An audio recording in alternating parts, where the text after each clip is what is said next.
Quickly and abruptly, reports across social networks and online media about the successes of Ukraine's Bayraktar TB2 disappeared. Not only these reports, but reports of downed Ukrainian Bayraktar TB2 drones also disappeared.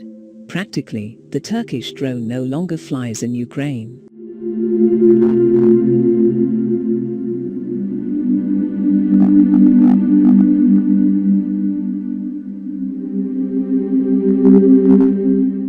There are several reasons. One of the possible reasons is running out of stock. According to Russian sources, Russian armed forces have shot down at least 130 Ukrainian drones since the start of the war. The figure seriously differs from the highly publicized by the Turkish side that Ukraine purchased 50 Bayraktar TB2 units. There have been reports that Turkey has unofficially delivered at least 50 more. We have also witnessed citizen initiatives in Europe to raise funds to purchase the Turkish drone. But in reality between 3 and 5 were bought in total.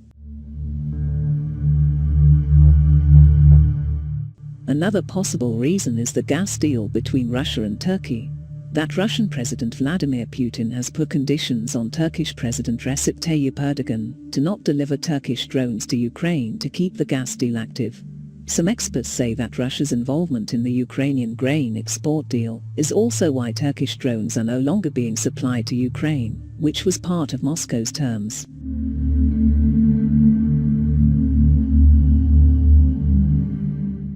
Russian media have also raised the alarm about the lack of information regarding Bayraktar TB2's combat operations in Ukraine since mid-August.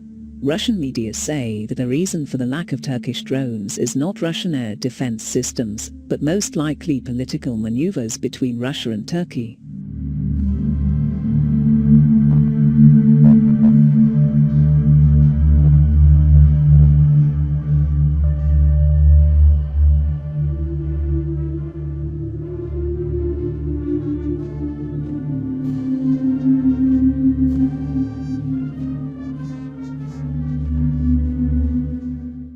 One of the last memorable engagements of Turkish drones was the attacks on Snake Island.